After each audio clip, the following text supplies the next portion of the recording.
저는 지금 이렇게 생각을 해요. 지금 그 기사에 나오겠지만 요새 분양가가 굉장히 많이 오르고 있어요. 근데 당연히 그럴 수밖에 없죠. 지금 분양가가 왜 오르냐면 건축비 원자재 가격이 어마어마하게 올랐거든요. 그래서 분양가가 지금 소형 아파트가 3,300제곱미터는 2천만 원을 돌파했다는 거잖아요. 근데 이게 분양가가 얘기 들어보니까 건축비가 한 50%, 40~50% 올랐다고 보는 거예요. 그렇다고 하면은 이게 분양가가 앞으로 이렇게 분양가가 계속 올라가는 거죠. 그렇다고 하면은 지금 1년 전, 2년 전에 분양했던 것들이 굉장히 싸다는 얘기예요. 그래서 그런 거를 지금 거기에다가 지금 마피인 물건들이 있거든요. 마이너스 피인 물건들이 서울수도권에 마피도 그러면 분양가 이하지 않습니까? 그리고 이런 단지들 중에 다 분양가 상한제로 적용됐던 단지들이에요. 그러니까 분양가 상한제라는 얘기는 주변 시세보다 낮게 형성이 됐던 거예요. 그래서 제가 볼 때 이런 분양가 이하의 물건들은 무조건 사고 한 5년만 있으면 무조건 전 돈 번다고 생각해요. 진짜로. 그냥 5년 딱 버티면 왜냐면 건축비 때문에 그리고 지금 착공을 못하는 단지도 많이 있거든요. 그러니까 이렇게 이해하시면 될 것 같아요. 제가 그 예전에 그 운정신도시에 땅이 하나 있었는데 택지가 있었는데 그게 예전에 찾아보니까 그게 땅 가격이 3억 8천이었더라고요.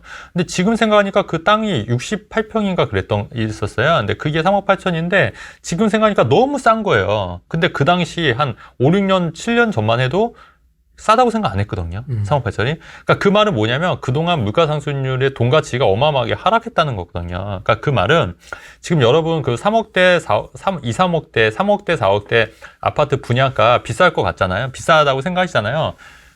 4, 5년만 지나면요. 무지무지 쌌구나 이런 생각이 들 수 있어요. 무지무지 쌌구나. 왜냐면 짜장면 값이 6,000원에 지금 또 올랐지 않습니까? 물가 지금 햄버거 값 오르고 이게 짜장면 값이 12,000원 되고 13,000원 되지 않습니까? 그러면 내가 갖고 있는 그 3, 4억 이 돈이라는 게 그냥 진짜 이게 쓰레기였구나 이런 생각이 들 수밖에 없다는 얘기예요. 소주가 6, 7천 원이에요.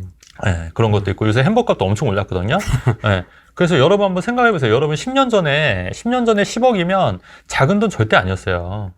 그때 10년 전에 막 10억 만들기 열풍하고 10억만 있으면 뭐 다 가진 것 같다. 이런 얘기, 물론 이제 10년, 15년 전 얘기이긴 하지만 그랬는데 지금 여러분 10억 어떻습니까? 10억?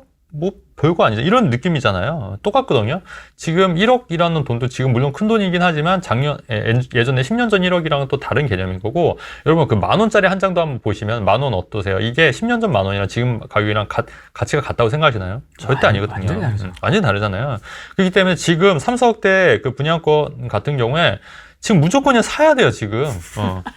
분양가 이하로 떨어진 거 있지 않습니까? 아니, 저는 진짜 그렇게 봐요. 그리고 진짜 딱 5년만 지나면 완전히 달라질 겁니다. 왜냐면 더 이상 그렇게 공급을 할 수가 없어요. 수도권도 마피가 있군요, 지금. 네네네. 이렇게 좀 분위기가 좀 좋아졌는데도. 네. 그럼에도 불구하고 아직 있더라고요. 오늘도 제가 체크를 해봤는데. 근데 안 좋아서 있습니다. 마피 아니에요?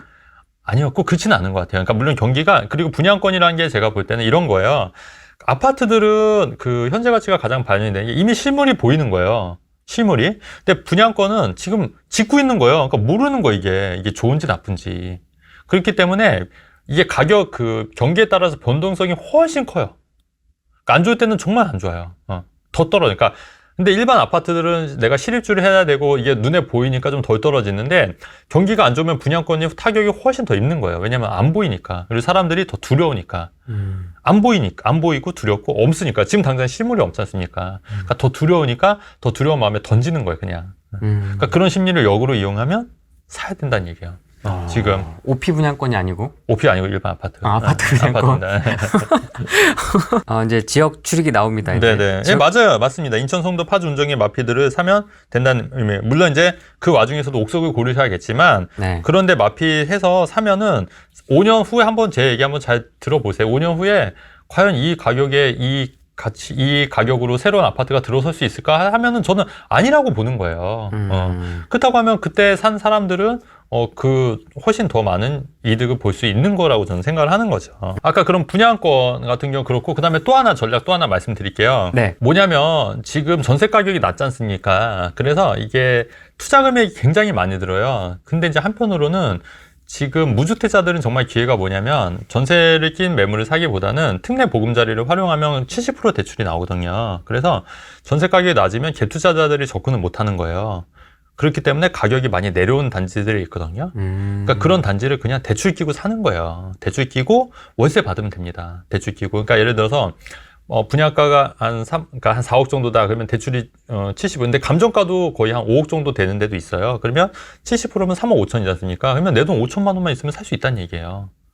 아니면 4억에 70%에도 2억 8천이니까 내 돈 1억 2천이 있으면 되는데, 그 보증금을 또 5천에 얼마 이렇게 받을 수 있거든요, 월세를. 월세는 보증금 5천이든 1억이든 보증금이 낮기 때문에 그 대출이 있어도 들어올 수 있는 거예요. 들어올 수 있는 거거든요. 그러면 내 돈 한 1억 정도면 충분히 가능하거든요. 그렇게 세팅하면. 그러면 이런 특례 보금자리를 활용하실 수 있는 분들, 지금 특례 보금자리가 소진율이 한 70% 됐다고 하더라고요. 그럼 아직 그 특례 보금자리가 있으니까 특례 보금자리를 받으실 수 있는 분들은 오히려 전세 가격이 낮은 데를 공략하시라는 얘기예요, 제 말은. 역으로. 그러니까 우리가 부동산 투자할 때 상식이 뭐예요? 그 전세 가격이 높은 데를 공략하라는 게 그게 통념적이지 않습니까? 근데 이런 이론은 아무 의미가 없다는 얘기예요. 그런 거보다는 지금 현 시점에서는 전세 가격이 낮은 데를 오히려 대출을 받아서 공략하는 게 훨씬 더 이득일 수 있다는 얘기예요. 왜냐면 분양가 절대 가격이 낮으니까. 이 얘기 잘 들으셔야 돼요, 여러분. 그래서 그런 부분을 잘 활용해서 내 집 마련을 하시면 훨씬 더 많은 도움이 될 수 있다는 거고, 그리고 이런 집은 내가 들어가서 살기보다는 임대를 줘서 나중에 2년 후에 팔 생각을 하셔야 된다는 얘기예요. 왜냐면 그렇게 사면 나중에 충분히 이익을 얻을 수 있기 때문에. 그러니까 내가 지금 살 집에 사라는 얘기가 아니라 투자와 실거주를 분리해서 투자를 하시라는 얘기를 하는 겁니다, 지금. 그렇게 해서 사시면은 훨씬 2년 후에는 2년 후 4년 후에는 내 집 마련을 하기가 좀 더 용이해진다. 적은 돈을 할 수도 있고. 그 얘기를 좀 하고 싶어서 말씀드린 거예요. 역발상이네요, 어떻게 보면. 맞습니다. 예. 왜냐면 투자를 할 때는 보통 전세가를 갭을 좀 보니까. 그렇죠. 그러니까 그게 일반적인 강사들이 얘기하는 그런 전략이고 투자지 않습니까? 전세가 높은 데를 무조건 사야 된다. 근데 그게 항상 그럴 수가 없다는 거예요. 그러니까 트렌드에 따라서 우리는 계속 변해야 되는 거고, 역발상적으로 생각을 해서 오히려 전세가가 낮은 데를 공략하라는 게 제 얘기인 겁니다. 다만 대출이 충분히 나올 수 있는 분들이라면. 네, 대출을 좀 높게 받으면 그 월세로 대출이 충당이 다 됩니다. 다 돼요? 네, 충당이 되고도 돈이 좀 남거나 거의 충당이 되거든요. 그렇기 때문에 그렇게 하는 게 훨씬 더 이득일 수 있다는 얘기예요. 그러면 버틸 수도 있고. 그렇죠. 그렇습니다. 그래서 오늘 이렇게 굉장히 중요한 팁을 두 가지를 말씀드렸어요. 첫 번째는 지금 마피난 분양권 다 웬만하면 사도 된다고 말씀드렸어요. 왜냐하면 계속 건축비라든가 이런 게 올라가기 때문에 3년 후, 5년 후에는 분명히 오를 거다. 전 그렇게 보는 거예요. 더 이상 떨어질 수가 없다. 왜냐하면 돈 가치가 하락하고 있기 때문에 지금 3, 4억이 굉장히 큰 돈이지만 나중 되면 5년 후에는 정말 큰 돈이 아닐 수 있다. 한 1억 5천 정도의 돈밖에 안 될 수도 있다. 이런 말씀 드리는 거고요. 두 번째는 뭐냐면 전세 갭이 높은 거를 살려고 하지 말고 전세가 굉장히 낮은 지역을 전략적으로 대출을 받아서 사는 전략을 노리는 게 굉장히 그것도 어떻게 보면 역발상 투자로 할 수 있다는 얘기예요. 그러니까 어디서 얘기해 주지 않은 그런 얘기를 제가 지금 말씀드리고 있는 겁니다. 역시 포인트는 짧고 간결하게. 네네. 특례 보금자리로 분양권 살 수 있나요? 특례 보금자리로는 분양권을 살 수가 없는 게 당장은 일단은 계약금이고 중도금 대출을 이제 인수하는 거예요. 그래서 특례 보금자리가 아니고 분양권 했다가 이제 나중에 완공이 될 때 특례 보금자리로 할 수가 있는데, 이제 특례 보금자리가 근데 분양권은 문제가 뭐냐면 완공되는 시점이 1년 후, 2년 후지 않습니까? 근데 그때 특례 보금자리가 없으면 특례 보금자리가 안 될 수도 있다는 얘기예요. 근데 그렇다도 하더라도 무주택자는 기본적으로 특례 보금자리 대출이 아니더라도 70% 대출이 나오기 때문에 그렇게 해서 그 대출을 받아서 이제 사는 방법도 한번 고민해 보시라는 얘기를 말씀드리는 거예요. 최근에 그 구축 아파트를 이제 싹 리모델링해서 이제 한 대를 제가 집들이 초대받아서 갔는데, 그때 느낀 게 뭐냐면, 그래도 신축이 최고다. 아무리 좋게 리모델링 해도 못 따라간다. 아무리 화장을 해도. 구축은 구축이다. 그런 생각도 한편 들었거든요. 근데 그 리모델링 하는 비용이 한 5, 6천 들었다고 한 것 같아요. 그러니까 그거 할 바에는 그냥 신축 사는 게 낫겠다. 이런 생각도 들더라고요. 실제로 리모델링 굉장히 잘 했는데도 불구하고 저는 그게 별로 메리트가 없는 것 같아요. 그냥 신축 리모델링 안 하는 게 나은 것 같아요. 제 생각은. 기본적으로. 요즘 신축들이 또 많이 달라진 게 굉장히 바뀌었어요. 그러니까 트렌드가 굉장히 많이 바뀌었고, 요즘 신축 아파트들은 기본적으로 골프장은 다 있어요. 스크린 골프장이 거의 다 있고, 기본적으로. 그렇기 때문에 옛날 또 신축하고는 완전히 좀 이렇게 약간 업그레이드가 많이 됐기 때문에, 이게 보니까 신축 아파트도 1세대, 2세대, 3세대, 4세대, 5세대 이렇게 계속 나눠지고 있거든요. 근데 지금은 이런 게 정말 최적화돼서 바뀌고 있기 때문에 저는 구축보다는 신축 위주로 가는 게 맞지 않겠냐. 그런 측면에서 분양권이 더 낫지 않겠냐는 게 말씀드리는 거예요. 신축이 좋긴 해요. 그 대표님 집에서도 제가 조식 뷔페라고 해야 되나? 브런치. 저는 그거 맨날 먹을 수 있을 것 같은데, 그거? 질려. 네? 그거 맛있던데? 맛은 있는데 질려요. 그냥 칼질하면서 빵 이렇게 뜯고 네. 그 클래식 음악만 틀면 거의 뭐 굉장히 이렇게 라운드 테이블이었죠. 맞아요. 이게 딱 그리고 약간 호텔 연회장 느낌도 조금 났었고 규모는 작지만 요새 저 뭐 안 가는 것 같은데 요새. 아 그래? 나 맨날 갈 것 같은데 저 처음에는 자주 갔는데 요새는 자주 안 가는 것 같은데 한번 가봐야겠네 또. 막 얘기하시니까 또 추가 매수를 하는 사람이 당연히 많을 수밖에 없는 거야. 우리가 한번 생각을 해보면 그 친구들 같은 경우에 만약에 내가 뭔가를 한다고 했을 때 그래 해봐 이렇게 하면은 왠지 그렇게 해서 잘 안 되면 책임이 나한테 올 것 같다는 느낌이 들거든요. 그래서 무조건 하지 마 이렇게 하는 게 기본적인 거고, 부모님 같은 경우에도 일단은 뭔가 좀 안 되는 경우가 더 많고 또 매스컴 같은 데서 안 되는 경우가 굉장히 많다 보니까 하지 말아라, 애야 하지 마라. 그리고 부모님 입장에서는 그냥 자식이 그냥 애로 볼 수밖에 없는 거예요. 아무리 커도. 그래서 그냥 하지 말아라 이렇게 말씀할 수밖에 없는 거고, 그래서 이거를 정말 객관적으로 이렇게 공정하게 객관적으로 이렇게 물어볼 수 있는 사람한테 물어봐야지,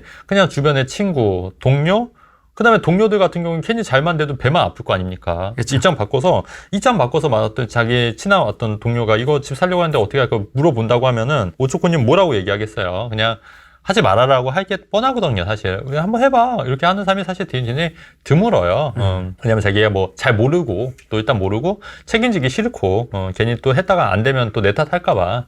그게 이제 기본적인 사람 심리거든요. 그리고 또 괜히 잘 되면 또 배만 아프고. 그래서 그런 거니까 그런 거를 잘 이해를 하셔야 돼요. 그래서 그런 얘기를 굳이 드릴 필요가 있다, 없다? 저는 없다고 보는 거예요. 그러니까 어차피 본인이 결정할 거면 본인이 열심히 공부해서 확신을 갖고 하는 거고, 아니면 못 하는 거고.